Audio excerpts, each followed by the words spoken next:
आपको लगता है ऐसा कि जो खासकर जो मुसलमान हैं जो सीएए के बाद विरोध प्रदर्शन के लिए बैठे, क्योंकि कुछ के मन में एहसास था कि शायद ये हमें निकालने का तरीका है, उन सबको कैसे समझाया जाएगा? आप ये मानेंगे कि नहीं मानेंगे कि सीए को गलत तरीके से हमारे विपक्ष के नेताओं ने पेश किया, पर उसका एक दूसरा पहलू ये होता है कि सही एक्सप्लेन नहीं किया गया, इसलिए मिस इन्फॉर्मेशन हुई है। हम सही इन्फॉर्मेशन उन तक पहुंचाने का काम करेंगे और सही ढंग से करेंगे। ये टाइम नहीं मिला अभी, तो मतलब ये जैसे हुआ था उसी तरीके से कुछ जगहों पर एजिटेशन हो गया, बीच में दिल्ली का चुनाव आ गया, उसमें सब लोग इन्वॉल्व रहे, तो इस कारण से इसमें आगे चल करके इसमें हम सही तरीके से बढ़ेंगे और उनको हम अपने साथ जोड़ेंगे। भारतीय जनता पार्टी एक पार्टी के तौर पर, और मैं ये भी बताना चाहता हूँ कि ये हमारा लक्ष्य है जी, सबका साथ, सबका विकास, सबका विश्वास। ये नारा नहीं है, इट्स नॉट ओनली कहने के लिए नहीं है, इसको हम लेटर एंड स्पिरिट में इंप्लीमेंट करेंगे। क्योंकि नड्डा जी बहुत लंबे समय तक भारतीय जनता पार्टी को एक अनटचेबल की तरह से कि सपोर्ट करने कोई गवर्नमेंट, आपको आंकड़ा अगर एक का भी कम पड़ रहा है तो बड़ी मुश्किल होती थी। अब आज की तारीख में अगर एक एंटी माइनॉरिटी टैग आपके साथ चिपकता है तो वो भी हटाना उतना ही मुश्किल हो जाता है। निश्चित रूप से, और इस जिम्मेवारी को हम निभाएंगे। और कई नेताओं जिनके अगर निचले स्तर के ही हम बोले, कई के बयान आ जाते हैं, तो वो आपने देखा होगा मैं टाइमली एक्ट करता हूँ, सबके साथ इंटरेक्ट करता हूँ और सबको सही बात बताने का प्रयास करता हूँ, और इसमें कोई भी हम ढील नहीं देते हैं किसी को भी, कोई बड़ा से बड़ा हो या छोटे से छोटा हो। Message is loud and clear which I have given to my workers and my leaders. BJP एक पार्टी के तौर पर हार पर कितना मंथन करती है और जीत पर कितना जश्न मनाती है? दोनों पर बराबर करते हैं। हार पर भी बहुत मंथन होता है, हार की चीजों पर भी ध्यान दिया जाता है।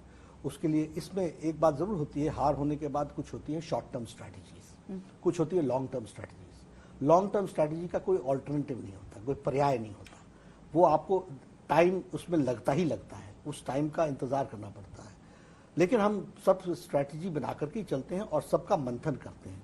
और जहां तक जीत का सवाल है, हमारे लिए सत्ता सेवा का माध्यम है, इसलिए सेवा का माध्यम होने के चलते ठीक है, खुशी बना हो गई, लेकिन उद्देश्य ये होता है कि हम यहाँ पर कुछ अच्छा करें ताकि लोगों का विश्वास हमारे ऊपर और मजबूत हो। जैसे दिल्ली चुनाव का मंथन किया आपने उसमें तय किया कि हमसे कहाँ गलती हुई या सामने वाले की कामयाबी? हमारी जानकारी में था और बहुत सी चीजें जानकारी में आई भी, और मंथन भी हुआ है। उस मंथन के आप नतीजे आने वाले कुछ समय में आप देखेंगे उसको। ये आपको बात चिंता में डालती है कि नए साथी कहां से आएंगे? अगर जैसे शिवसेना जैसी पार्टी आपका साथ छोड़ के चली गई इतने सालों बाद, तो लगता है कि वो जगह खाली है, अब हमारे साथ कोई नहीं उधर?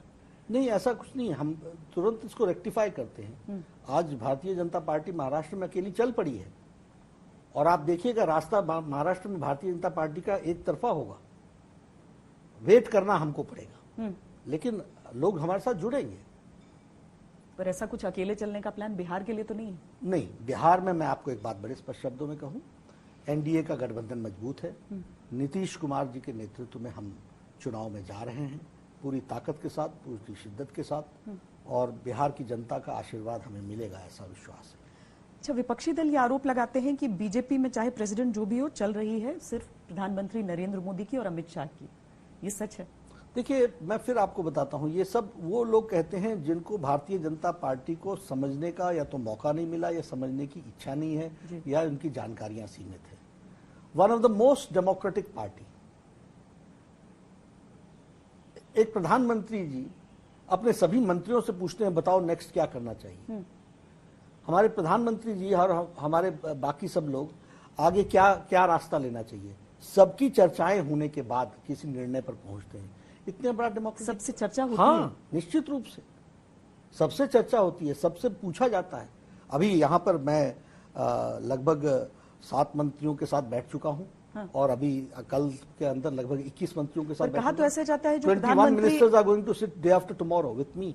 जी, जो प्राइम मिनिस्टर जो डिसाइड करते हैं उनकी अपनी कैबिनेट को नहीं पता होता, ऐसे आरोप लगाए जाते हैं? नहीं, ये सब बिल्कुल इस तरीके के आरोप इसलिए लगाए जाते हैं क्योंकि जिन लोगों को जो दूर हैं उनको इस तरह का आभास होता होगा, बट हमारी पार्टी और हमारी सरकार बिल्कुल डेमोक्रेटिक सिस्टम से चलती है और सबके विचार लेकर के चलती है, सबको समावेश करके चलती है। मैं आपको बता रहा हूँ कि अभी 14 मिनिस्टर्स के साथ हमारी मीटिंग हो गई, अभी 21 अगर मिनिस्टर्स के साथ 3 ग्रुप्स में हम बैठेंगे। हम उनके साथ कुछ एजेंडा उनको जिन पर हमको चर्चा करनी है वो हम उनको देंगे, उनके साथ चर्चा होगी, उसका फीडबैक होगा। यह फीडबैक हम पार्टी पार्लियामेंट्री बोर्ड के लोगों से डिस्कस करेंगे, प्रधानमंत्री से डिस्कस करेंगे, उन तक हम पहुंचाएंगे। ये this is an internal process which goes on. पूरी लोकतांत्रिक व्यवस्था है। बिल्कुल, और हम इसी लोकतांत्रिक व्यवस्था से निकल करके आए हुए लोग हैं, हमें इसमें कोई कंफ्यूजन नहीं। मतलब आप एक अध्यक्ष के तौर पर आप अपने कार्यकर्ताओं के सुझाव भी सुनते हैं जब उनसे मुलाकात? उनसे ही सुनते हैं, उनसे ही लेते हैं, क्योंकि देखिए हमारा का जो नीचे ग्रास रूट लेवल पे काम कर रहा है उसकी इंफॉर्मेशन आपसे ज्यादा होगी कि नहीं जी, तो उसको अहमियत देनी है कि नहीं देनी, उसको सुनना है कि नहीं सुनना है उसको। और इसीलिए हमारे प्रोग्राम सक्सेसफुल होते हैं, क्योंकि वो कोई ड्राइंग रूम में बैठ करके बनाए गए कार्यक्रम नहीं होते हैं, सोच समझ करके नीचे तक की चर्चा करने के बाद बनते हैं।